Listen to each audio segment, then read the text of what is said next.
नमस्कार साथियों, आप सभी का स्वागत करता हूँ इस चैनल में। उम्मीद है आप सब अच्छे होंगे।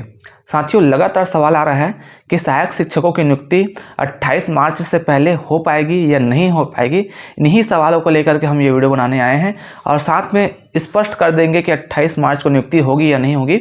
इससे पहले आपसे निवेदन करूंगा, यदि आप इस वीडियो को देख रहे हैं और अभी तक आपने इस चैनल को सब्सक्राइब नहीं किया है तो इस चैनल को सब्सक्राइब करिएगा और साथ ही साथ अपने दोस्तों तक इस वीडियो को शेयर करिएगा। साथियों, आप सबको पता है कि कल सुनवाई में क्या हुआ, क्या क्या पॉइंट निकल के आया है और क्या क्या जो जज साहब ने रिस्पोंडेंट के एडवोकेट को आदेश दिए हैं, ये सब आप सब भली भांति जान रहे हैं। और कल के सुनवाई को भी यदि देखा जाए तो जो पिटिशनर के एडवोकेट है सहायक शिक्षक की तरफ से उपस्थित हुए मनदीप कालरा जी ने इसी बात को बार बार कहा है कि सर 10 से 11 बार सुनवाई हो गया है, आपके कोर्ट से 10 से 11 आदेश जा चुका है, फिर भी विभाग जो है अभी भी एक भी कार्यवाही नहीं किया है, डीएड वालों को नियुक्ति नहीं दी है, सहायक शिक्षक को नियुक्ति नहीं दी है। जबकि बार बार 2 सप्ताह में, 3 सप्ताह में, 15 मार्च तक नियुक्ति देने के लिए बार बार जनवरी से ही विभाग के अधिकारी ये बात को बोलते हुए आ रहे हैं, लेकिन अभी तक काउंसलिंग की प्रक्रिया भी शुरू नहीं किया गया है।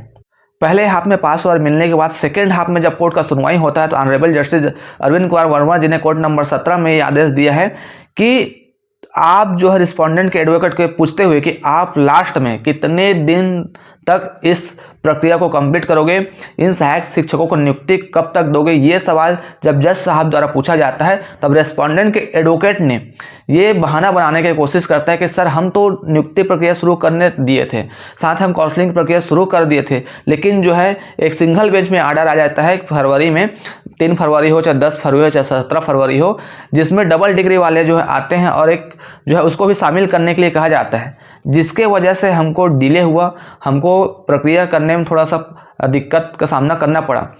लेकिन इन सारे बातों को सुन करके सहायक शिक्षक की तरफ से उपस्थित हुए एडवोकेट मनदीप कालरा जी ने भी बताया कि सर इस विषय पर ऑलरेडी पहले भी चर्चा हो चुकी है आपके बेंच पे, जब सुनवाई हुआ था उस टाइम हमने पूरा क्लियर कर दिया था, लेकिन वही बातें जो आज भी निकल के आ रहे हैं। जज साहब पूरा इस सारे बात को, सारे सिनेरियो को समझ गए थे कि रिस्पोंडेंट के एडवोकेट है वो सारे चीज़ इसको घुमाने की कोशिश कर रहे हैं। जज साहब ने फिर से एक बार पूछा कि आप जो है इन सहायक शिक्षकों को नियुक्ति कब तक दे देंगे। एडवोकेट द्वारा कहा जाता है कि सर हम 28 मार्च से पहले जो है नियुक्ति दे देंगे। इस बात को पिटिशनर की तरफ से उपस्थित हुए मनदीप कालरा जी ने एक बार फिर से कहता है कि सर बार बार यही चीज़ बोला जा रहा है, यदि 28 मार्च तक नियुक्ति नहीं देंगे तो यहाँ पर जिम्मेदार अधिकारी को बुलाया जाए और साथ उसके ऊपर चार्ज किया जाए। ये बात सुनते हैं जज साहब भी इस चीज़ को समझ जाते हैं कि बार बार अधिकारियों द्वारा, बार बार रिस्पोंडेंट के एडवोकेट द्वारा यही बार बार घुमाया जा रहा है, ये बार बार जो है हर बार यही से बहाना बनाया जा रहा है। जज साहब ने स्पष्ट कहा कि 28 मार्च से पहले आपको नियुक्ति देनी होगी, यदि आप नहीं देते हैं तो 1 अप्रैल को अधिकारियों को उपस्थित होना पड़ेगा। ये आदेश जो है दिया गया है। तो आप स्पष्ट रूप से सुन सकते हैं कि पहले जो सुनवाई हुआ था उसमें भी गवर्नमेंट के जो एडवोकेट उपस्थित हुए थे उसको बहाना बनाने की वजह से जान गए थे कि बार बार बहाना बनाया जा रहा है, इसलिए उसके पहले सुनवाई में भी एफिडेविट जमा करने के लिए कहा दिया गया था। तो इस बार जो एफिडेविट जमा किया गया है और इस जो लास्ट सुनवाई हुआ है इसमें जो है 28 मार्च से पहले नियुक्ति देने के लिए आदेश दिया है। और यदि 28 मार्च से पहले नियुक्ति नहीं देंगे तब क्या होगा, अधिकारी को कोर्ट में बुलाया जाएगा 1 अप्रैल को, और 1 अप्रैल को उसको स्पष्ट पूछा जाएगा कि आखिर क्या कर रहे थे, और हो सकता है बुलाएं या फिर वहीं से जो है चार्ज उसके खिलाफ कर सकते हैं। तो आप चीज़ जो है भली भांति से सारे चीज़ को सुने होंगे। अब सवाल एक आता है कि 28 मार्च से पहले नियुक्ति मिलेगी या नहीं मिलेगी। तो मैं सबसे पहले बता दूं साथियों, 28 मार्च से पहले नियुक्ति आपको मिलने की पूर्ण संभावना है, लेकिन मैं ये चाहता हूँ कि आप जो है मेरे कहने पर, कोर्ट के कहने पर आप यूँ ही ना रुके रहें।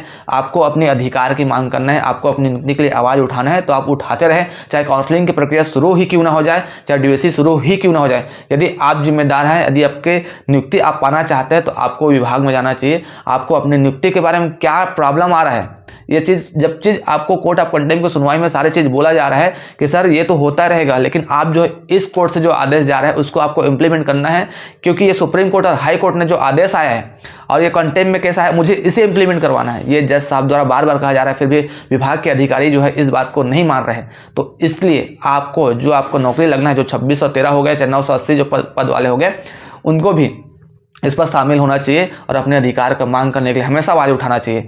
जब तक आप आवाज़ नहीं उठाएंगे तब तक आपकी नियुक्ति और आपके जो पोस्टिंग है ये कैसे संभव होगा। आपको ही पता होगा कि जब बीएड वालों को निकाला गया था तो उन लोग जो है इतना मांग किए थे कि चारों तरफ उसका ही मांग चल रहा था। उन लोग अपने विधानसभा में भी सवाल उठाए थे और विधानसभा में भी इस बात को स्पष्ट रूप से कहा गया था कि उन लोग भी हमारे प्रदेश के बच्चे हैं, उनको भी यहाँ से कुछ ना कुछ जगह समायोजन किया जाए। हमारे डीएड के साथी आखिर चुप क्यों हैं? सवाल ये आता है कि क्या आपको विधानसभा में आवाज़ नहीं उठाना चाहिए था? क्या आपको विधायक मंत्री विभाग में जाकर के आप बात नहीं रखना चाहिए था? क्या सच में आपको कोई पीड़ा कोई तकलीफ नहीं? यदि सच में आपको यदि कोई पीड़ा और तकलीफ होती तो आप अवश्य जाते। यदि काउंसलिंग भी हो सकता है, डीवीसी भी हो सकता है, लेकिन क्या कैंसिल नहीं होता? कैंसिल हुआ है, आपके सामने हुआ है, आप खुद देखे होंगे। जब 24 जनवरी को वो चीज़ आया था आपके सामने, वो चीज़ जो है कैंसिल हो गया है। एक दिन भी नहीं समय नहीं लगा उसको कैंसिल करने में। आपको ये सवाल पूछना चाहिए कि 12 बजे कोर्ट से हमको नियुक्ति देने के लिए आदेश आ रहा है तो उसको आप क्यों नहीं करते हैं? लेकिन हमारे विरुद्ध जब कुछ भी केस आता है, कुछ भी पॉइंट आता है, तब तुरंत जो है डिले कर देते हो। ये सवाल आपको विभाग को जाकर के पूछना चाहिए। 3,3500 अभ्यर्थी हैं, उनको सवाल करना चाहिए और आपको सोचना चाहिए यार। अभी भी कई सवाल ऐसे आ रहे हैं जो 980 पद को ऐड होगा कि नहीं होगा, मैं इस पर स्पेशल सेपरेट वीडियो बना दूंगा। लेकिन आपको एक बात ध्यान रखना चाहिए, कोर टीम ने हमेशा सभी साथियों को एक साथ लेकर के चलने की कोशिश किया है। कल के सुनवाई में भी आप देखे होंगे तो सबसे पहले जो आर्गूमेंट किया गया है वो 980 पद को जोड़ने के लिए किया गया है। चाहते तो नियुक्ति बस की बात करके निकल जाते, लेकिन कोर टीम कभी भी नहीं चाहे हम अकेले नौकरी पाए करके। जो सबने सहयोग किया है उन सबको साथ लेकर के बात करने की कोशिश किया है। जिसके लिए भी नियुक्ति मिले उन सब के लिए आगे आकर के प्रथम पंक्ति में खड़ा होकर के लड़ने की बात किया जा रहा है। 980 पदों पर कितना आर्गूमेंट किया है आप खुद देख सकते हैं। उसके बाद जो हमारे जो है क्यों कंप्लाइंस नहीं किया जा रहा है, इस पर जो चर्चा हुआ है, तो कोर टीम हमेशा भाई सभी साथियों को साथ लेकर के चलना चाहता है।